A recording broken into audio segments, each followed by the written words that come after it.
The vast majority of business transformations, of organizational transformations today are technological in nature. If you're not able to understand where you're going to spend your money, the money that is allocated to IT, then that technology transformation is meant to fail.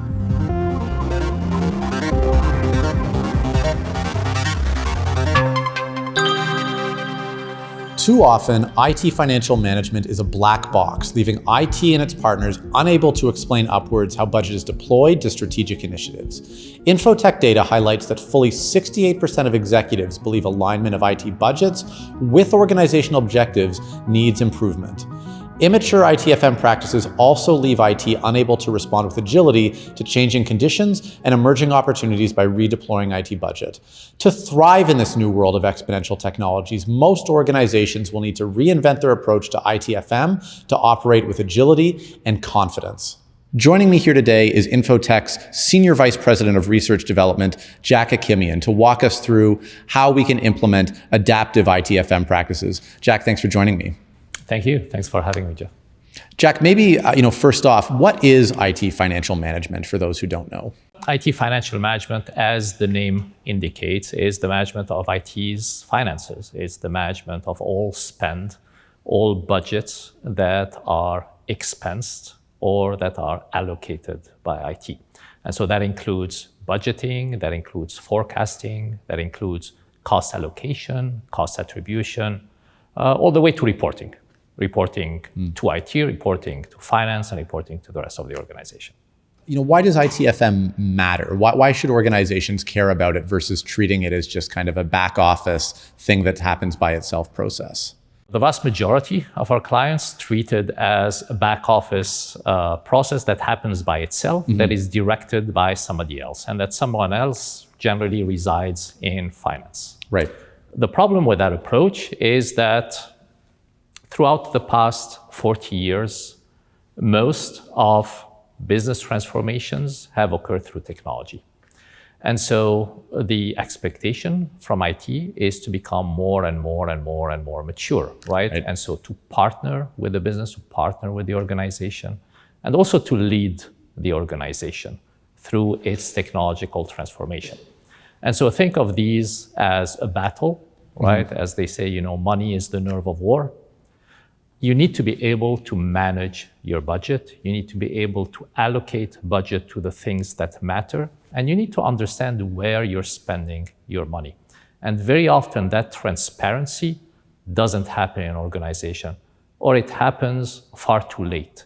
It happens in retrospect, once IT receives a report from finance, realizing that, oh my God, we've spent 70% of our budget and we haven't even achieved a single objective.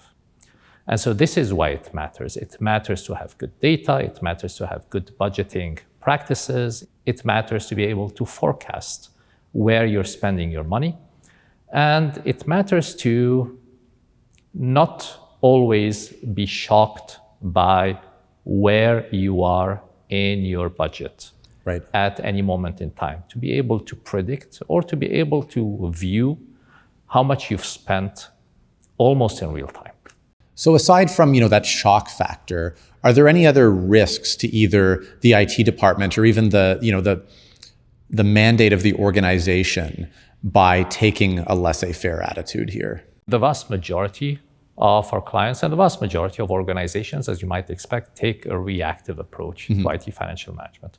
Very often there isn't a single person within IT that is responsible for IT financial management. And so IT very often is treated like every other function within the organization. They spend money and then they receive a report at some point in time telling them how much they spent. They're asked once a year to produce their budget, and then they go through the entire year without doing any forecasting of their spend. And so the problem with it is that, again, the vast majority of business transformations, of organizational transformations today are technological in nature. If you're not able to understand where you're going to spend your money, the money that is allocated to IT, then that technology transformation is meant to fail. And with that in mind, I picked up on you using, the phrase once a year, right? Which I think is, very much the norm for budgeting. But we called this blueprint implement an adaptive, IT financial management approach. Walk me through that word adaptive, what it means and why we think that's so important. Yeah, we say adaptive because IT needs to be nimble enough in its processes first in order to be able to integrate them with the way that finance runs budgeting, with the way that finance runs forecasting, in order to be able to match the expectations, to match the standards, to match the processes of the organization. But it needs to also adapt to the way that the business needs to transform. And therefore, you need to have processes that can be adjusted to a certain phase of the market, to be adjusted to a certain expectation from a certain transformation. So, you need to be able to adjust to the task at hand, and you need to be able to integrate with what the broader machine of the organization is doing. So in practice, does that mean, redeploying investments based on kind of market conditions, or, what does this look like, actually being implemented for most organizations? You need to be able to deploy and redeploy budget. Mm-hmm. You need to be able to understand where you spent money, and, sometimes to choose to throttle certain projects. Right. Choose to pause certain projects based on how much you've spent, not based on other factors. I need money for X, and therefore I'm going to starve Y function in order to allocate money to X, because this is what matters in my transformation. And so as a CIO, as a lead within IT, I need to be able to do this. I need the right data to do it. I need the right mandate to do it. And I need to be able to explain to the organization why I've done it. ITFM is not, a bubble unto itself. As you said, it's tied to the mandate. It's tied, I imagine, to the strategy, to the strategic initiatives, and probably to the project portfolio of IT. Is that fair? How do you see this? We advocate in our blueprint and in our research in general is that there should be very close cooperation between IT and finance. Now, very often in organizations, IT reports to finance. Right. But where it doesn't, that cooperation, that two-way dialogue needs to exist at all times. IT needs data. IT needs to be able to integrate with the systems of finance, with the processes of finance, and therefore, they can't live in their own bubble. But IT has certain needs for data, right? And so they need to be able to create their own cost taxonomy, which finance doesn't necessarily have a need for. It's IT that needs that taxonomy in order to be able to show back a value to the business, in order to be able to make spend decisions, in order to be able to allocate or reallocate budget.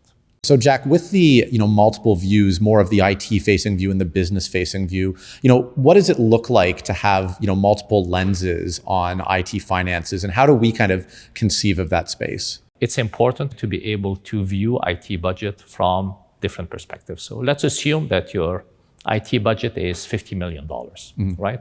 What finance cares about is how much you spent on software, how much you spent on hardware, how much you spent on labor, right? So there are certain account classes that are important to finance. And that's great, right? So you need to be able to explain how that $50 million relates to each one of these account classes. However, IT needs more transparency. IT needs to know how much of that $50 million went towards application maintenance, towards application development, towards information security, etc., right? So they need to understand, to have a service view, to be able to map that spend to specific IT services, to understand how to size the allocation of their budget to where budget is needed. You need to also be able to allocate budget based on which part of the business, which part of the organization needs it. And therefore, you need a business view. Same $50 million. How much of it have you spent or are you planning to spend on supporting the HR function, the marketing function, a specific business unit within the organization? And so you need to have that view as well. So it's not enough to have a single perspective of IT spend. which is only the finance perspective. Just because this is the only thing that finance generally cares about doesn't mean that this is the only thing that a CIO should care about, or that this is the only thing that the business should care about. With that in mind, we talk about, one of the key insights here is being that IT financial management has to be organization-wide. What does that mean to you, and how does it relate to these business views? It needs to be organization-wide, and it needs to be organization first. And so generally when you try to tailor your budgeting, forecasting, and reporting processes, you need to have the business, right, or the organization in mind, okay? Before looking at how this impacts IT, you need to think of how this impacts your stakeholders within the organization. And therefore, when you create spend reports, you need to be able to allocate or to show back spend to the business, sometimes to charge it back to the business, depending on what are the standards and what are the practices that are ongoing within the organization. Jack, one of our key insights is that relationships can often shore up technological deficiencies. What do we mean by that, and what does that look like? IT has a number of stakeholders within the organization. And one of those stakeholders is the finance organization. And so the systems that are being used by IT in order to be able to track their spend, in order to be able to execute their ITFM processes, need to be integrated with the main financial management systems, right? With the main ERP. And therefore, it is important to be nimble enough to be able to do things the way that you want to do things within IT. But at the end of the day, you're very unlikely to change the main ERP of the organization or the main financial management systems of the finance organization.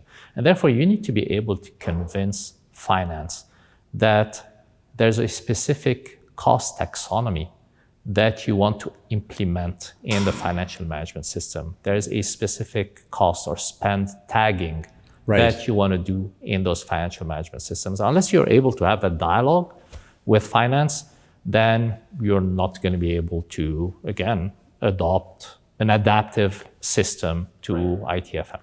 It sounds like, coming back to this idea of lenses, it's and not or, right? We still have to play by the rules that finance wants us to play on, but that's necessary but not sufficient. We have to convince them, and it sounds like tagging plays a big part in that there's more data, there's more to be gained by, having an IT lens on that. Is that fair? And not only that, but finance need also to understand that this is crucial, to understand that this is important, and to see the value to produce to the rest of the organization, to understand that this is going to be crucial in order for IT to be able to execute their mandate, in order for IT to be able to stick also to their budget, right? So adherence to budget is obviously what matters to finance. Jack, our maturity model shows 3 different levels of maturity for IT financial management. Can you, maybe walk me through what are those 3 levels and how are they different? The vast majority of organizations are stuck in what we call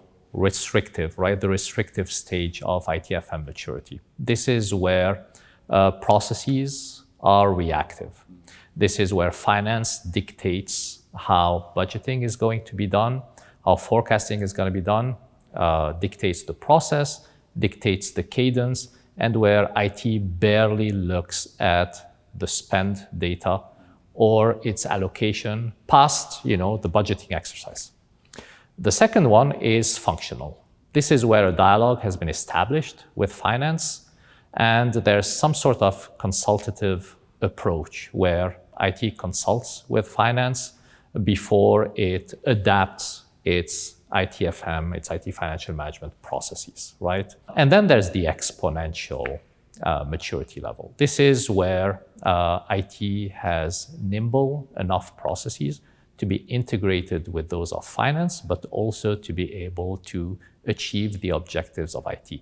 This is where they're no longer looking at the rear view mirror when it comes to their spend, but they have foresight on how much they're going to spend on a certain asset or IT asset class, right? How much they're going to spend on a given IT service, how much they're going to spend on a given business unit or strategic project. Joining me on our panel today, we have Infotech's Senior Vice President of Research Development, Jack Akimian, Infotech's Vice President of Advisory Services, Rick Pittman, and Infotech's Practice Lead for IT Financial Management, Ashwin Kalkar. Thanks, gentlemen, for joining me. Right off the bat, why is IT financial management not on the radar of more CIOs? And how is it that we've let it remain an immature process? And Jack, maybe I'll start with you. Generally, CIOs or IT organizations are reactive about IT financial management because they let finance take the lead. And very often also because you don't have financial literacy within the IT organization. And so given that they're low on financial literacy, they generally tend to care for the processes that are known to be more within the domain of IT. And so they pay a little less attention to IT financial management. So while important, they tend to be reactive. Right. Rick, are you seeing anything different? Would you agree with that? No, I think IT departments, it's very comfortable to stay in your lane. It's very comfortable to say, I'm about technology. I went to school for technology. My department did that. Right. Finance tells me how much money I have. Stay in my lane. They stay in their lane. We're all happy.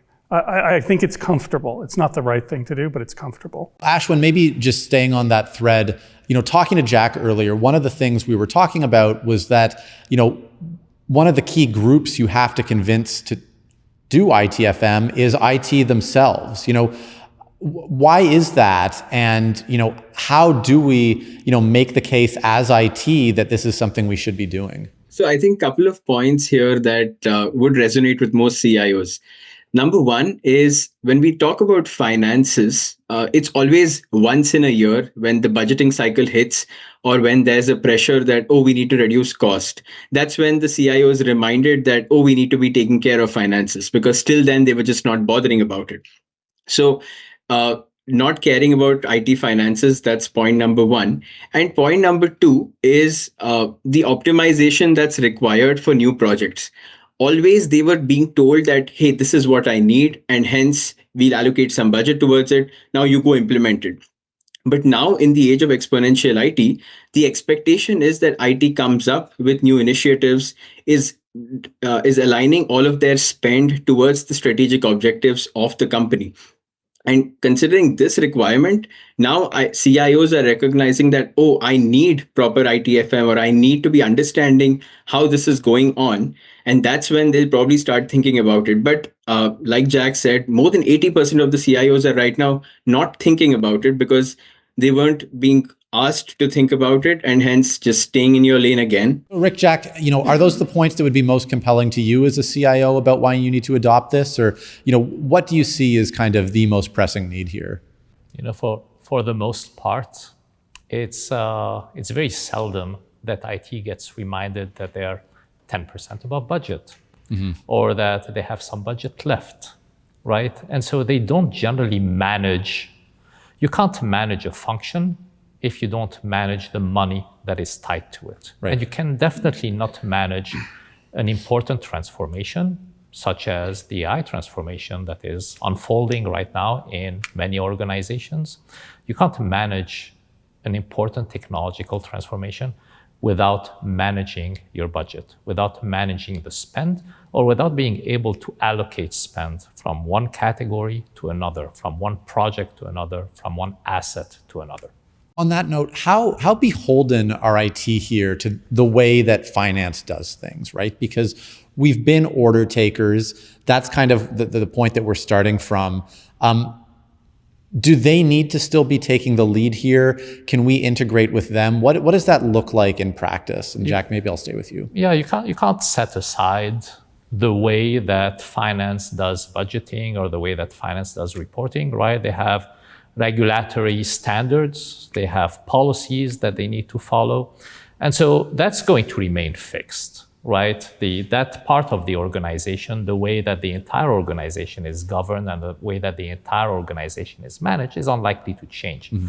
Now, IT needs transparency in their IT spend. They need to be able to have their own taxonomy of IT spend, which is, again, as we mentioned earlier, which might be a bit different, or which might be a bit more detailed, or which addresses more perspectives than that of finance.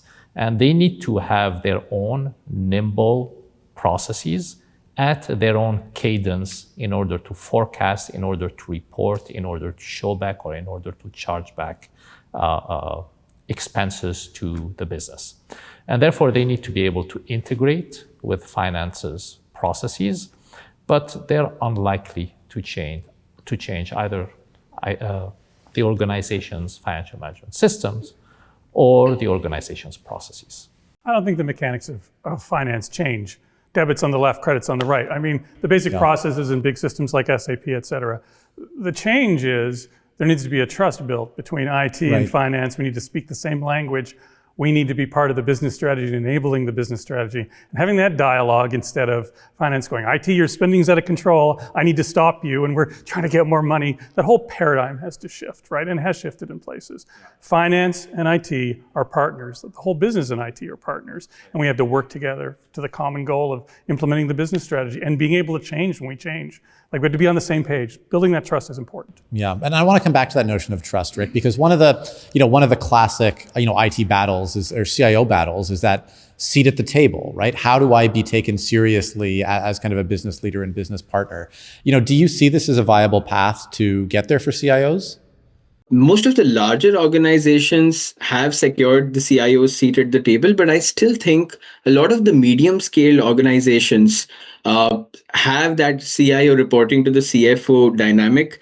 And this ITFM, creating the right processes and the systems for ITFM can actually help the CIO move one notch higher and build more trust with the finance group, because it's not common everywhere. And I think, Jeff, you are right that there are a few there's a significant number of organizations where CIO still reports into the CFO. And this could be a path that helps them go further up. To piggyback on what Ashwin was saying, if you want to be taken seriously as a business leader, as an organizational leader, you need to be able to run your own P&L, right? You need to be able to have your own budget, understand how it's spent, and allocate spend in a way that creates value to the organization. And so if as a CIO, as an IT leader, you're unable to say how much that $50 million of budget has created a value to the organization, what's the return on that IT investment,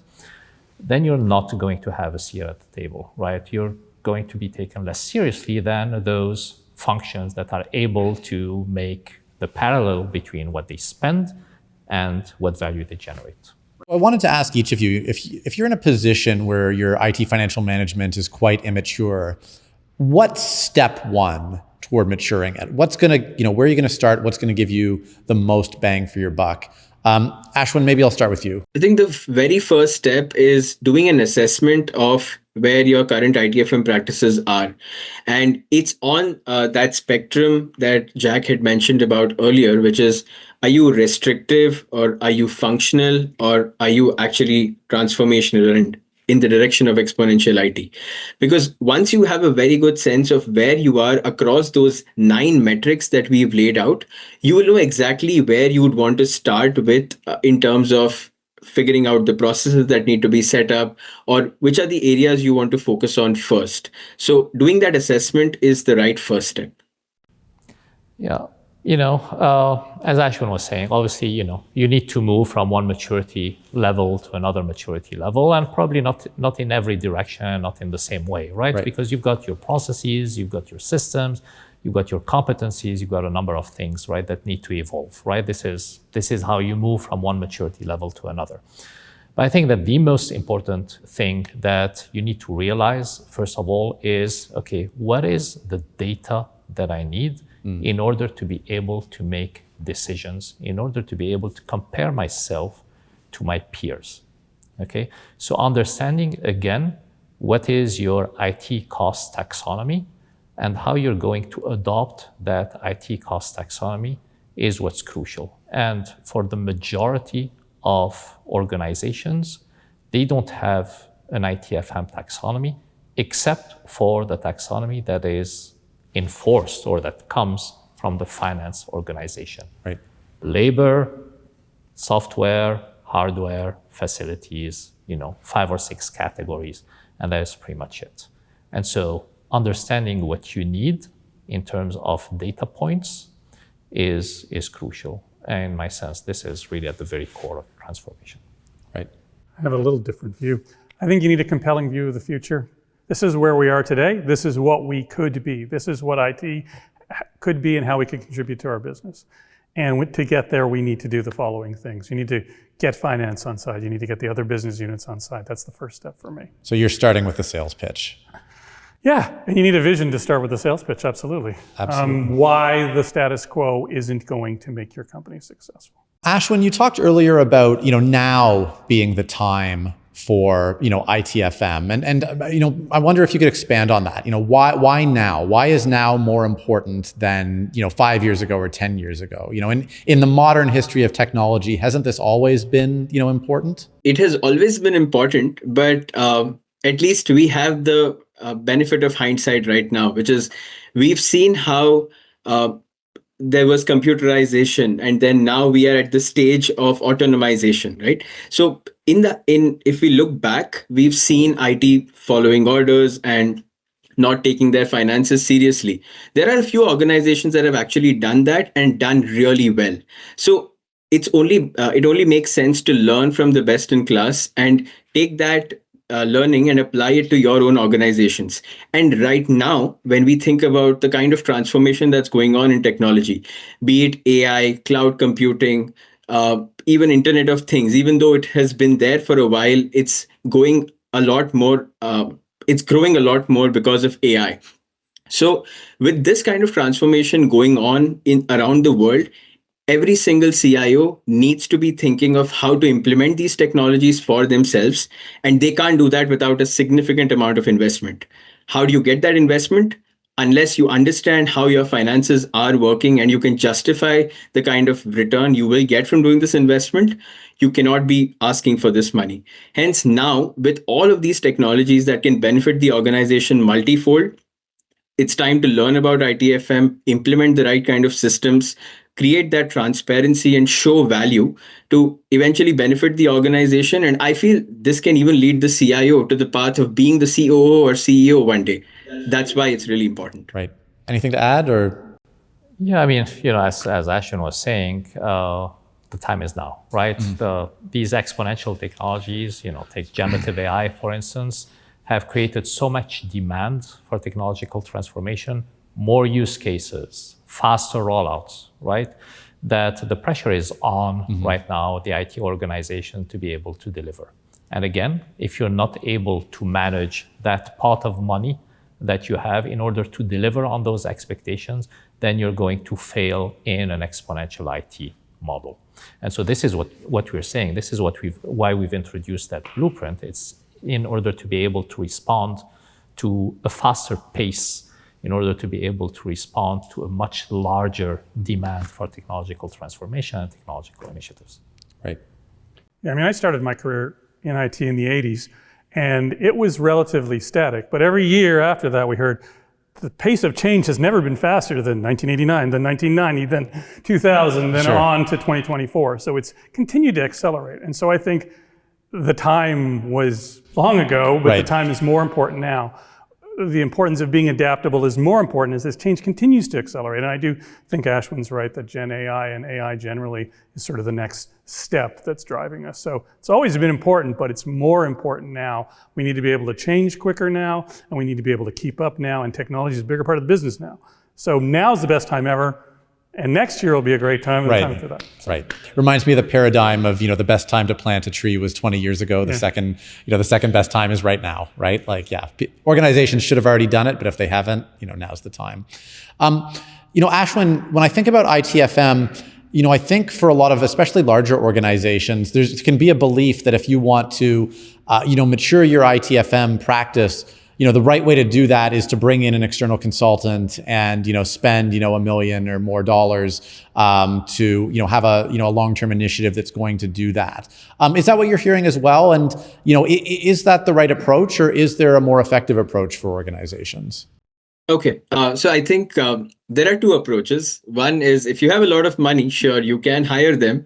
But the right approach, I would say, is to actually just think of this strategically, right? Any single implementation, even if it's a technology rollout, it's always phased by thinking of the right priorities, right? What's going to be high impact for me and is high feasibility? Let me start with that. Let me get that in place. Let me roll that out effectively and then go to phase two, right? This kind of a phased approach can work very well and quite effectively across any size of the organization. It does not necessarily need consultants. It can be very well done with an internal team. But like Jack pointed out earlier, you need proper accountability in ITFM. It cannot just be anyone's side hustle where they're doing it maybe for 10% of the time in the week and then nobody else really remembers what happened afterwards. So it needs accountability, and it can be very well set up in a phased manner. It does not need to be a multi-million-dollar initiative with external consultants. You just need to follow the right way of doing this, and we can definitely help make that happen. Yeah, I mean, an external consultant can be an external arbiter, right, in a specific transformation. But at the end of the day, this is a journey, right? This is not about just building the strategy, which our blueprint helps you to do.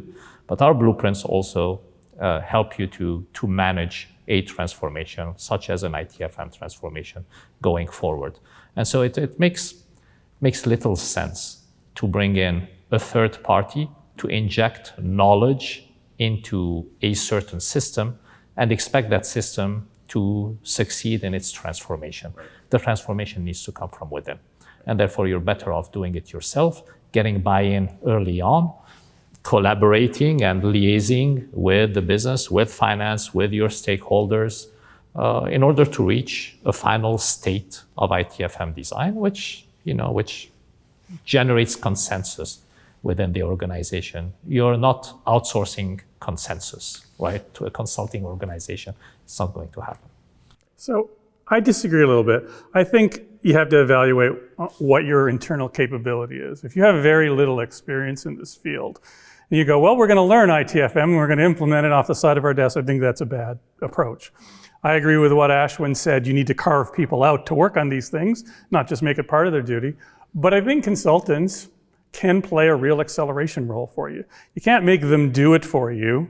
You have to do it and sustain it yourself in the long run. But if you don't have the expertise to do it, then I think you need the accelerators and you need people that have done it 10 times, not embarking on it for the first time. So I think there's great value if done right. But don't just go, consultants, it's your job. But consider using consultancy or some other external expertise. Yeah, but this is generally what happens with consulting, right? It's consultants, this is your job. And then when that fails, blame the consultant, right? Right. The problem By is design. that you're going to come up with a really great design that is then shelved, put in a drawer, and never implemented. Yeah. Again, it's probably better to do things at your own pace, to learn again from that blueprint or from the literature in general, and transform your processes yourself. If it's going to take you longer, let it take you longer. We can work with you and do that in a workshop in a week. But again, if it's going to take more than a week, then go ahead. But just create that consensus early on. Just, work with the rest of the organization, work with finance on integrating those policies, on, integrating your own cost taxonomy within financial management systems without the help of a consultant. I think you're probably going to get a better result. Rick, I wanted to come back to you. As a former CIO, in your career as a CIO, did you ever get to a point where you felt you had like a ITFM, process that you were really proud of, or was good enough always kind of good enough? My last job, we had a pretty good ITFM system in ways, okay? Like we had full chargeback, had 3 ITFM consultants on the IT team, good relationship with the CFO, et cetera. But I'd say we still spent a lot of our time constructing budgets and redoing budgets, and Excel was the great tool that we used. Yeah. So I think our actual construction tools slowed us down a lot. So we spent too much time on construction. We ended up with a good budget. We reported on it frequently. We knew where we were. It was transparent, but we got that piece in place, but we weren't agile as we needed to be in that area. It was still pretty static. Yeah. So Ashwin, hearing that from Rick, is there a way to break out of that, kind of construction or agility through Excel mode? What does that look like to improve maturity past that? So we talk about agile budgeting practices, and definitely it's not something that's very easy to implement, but it's something that organizations should start looking at, which is yes, we came up with an yearly budget and we have this X number, but then can we look at it quarterly in terms of how are we doing in terms of plan versus actually achieved, or how much have we actually spent, and what has been the value that we've generated out of this? Unless we have an agile way of even thinking of budgeting, this is going to always be a problem. Because right now we are thinking of an implementation 6 months down the line, and thanks to inflation, it has now become a lot more expensive. So thinking of agile budgeting practices is really important, and it's something that we talk about in the blueprint, and something that finance should consider for the entire organization. It's not just for IT. As I think about ITFM in relation to some other processes or to some other projects, to me, one of the concerns that I think CIOs may have is that this is a high value project or a high value initiative, but it's also high effort, right? Like, it's just inherently difficult. How do you make this less difficult? What can you do to start getting traction early versus you're spinning your wheels trying to build this kind of monolithic solution here? Ashwin, maybe I'll start with you there too. Yeah, so I think I can talk about some of the experiences that clients have had, and this is using some of the methodologies we've created, right? So we have a very good spend transparency model, and we've actually seen clients use that spend transparency model to create one of their budgets with help from us. And the next year, they used the same exact transparency model, kept their budget in the same format, and we're able to see how they've changed their spending across different metrics. This is across a view that is relevant for the CFO, where you're looking at how much you're spending on managed services versus cloud. There's also a view which is relevant to the CIO, which is how much am I spending on applications versus infrastructure. So following a fairly simplistic transparency model and just repeating the same year on year can be really helpful, because it creates a standardized methodology, and it also helps you compare performance year on year. This can be made easy, but right now it's all done in a very haphazard way because finance needs it in less than a month, and hence we'll just do it in whatever format finance gives us. That's the approach many companies take, but there is a better way of doing it if you just follow a good framework. Yeah, having that IT cost taxonomy, right? That transparency model is probably what's most critical and what's most difficult in implementing an ITFM transformation or implementing a new ITFM system. It's being able to convince finance that that's the data that you need. These are the different layers in your cost taxonomy that you need, and therefore you need to be able to tag or to allocate spend almost in real time, right, when that spend is incurred, right? And so that's probably the most crucial part. That's at the very nucleus of that transformation. And so we would start with that, and this is what makes it or breaks it at the end of the day. Yeah, when you have a strong ITFM function, you're really able to target year over year, like Ashwin said, your spends and where you're spending money intelligently, right? Like, one of the holy grails of being a CIO is lowering your keep the lights on costs and taking that and allocating it to strategic areas. And when you can show and measure that you're reducing this and you're expanding this and that it's having a real impact on the business, then that's gold, really. So that's a really key goal of ITFM, as well as showing how you're providing value and not just spending money to keep the lights on. So just at a really tactical level, what margin of maneuver does IT have when it comes to these financial systems? And how can we actually implement some of these best practices here? Jack, maybe I'll send that one to you. Yeah, I mean, the financial management systems that finance is using within the organization are unlikely to change, right? And so any ITFM transformation needs to take into account that you have a legacy system which you need to adapt. And so whether you're using Sage or you're using SAP or you're using Oracle, you have to be able to fit your taxonomy, your IT taxonomy, within that system. And so integration is what's important. If you want to use your own tools in order to do budgeting in a certain way, in order to report, in order to generate analytics, those need to be integrated with the financial management systems that you have within the organization.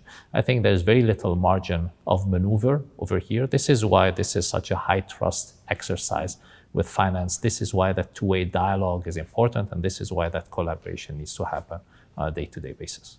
Right. It has to be a hand-in-glove exercise. It has to be a hand-in-glove exercise, absolutely. Yeah. Ashwin, anything to add there, or is that? Yeah, I think just adding to what Jack said, that all of these systems are pretty much set in the organization, right? But if we build out the right kind of cost taxonomy and spend transparency for IT, it should be possible to integrate that into these systems, because there is a certain level of customization that's possible. Also, if you are using any ITFM tools, even those have capabilities of integration with say an SAP or Oracle.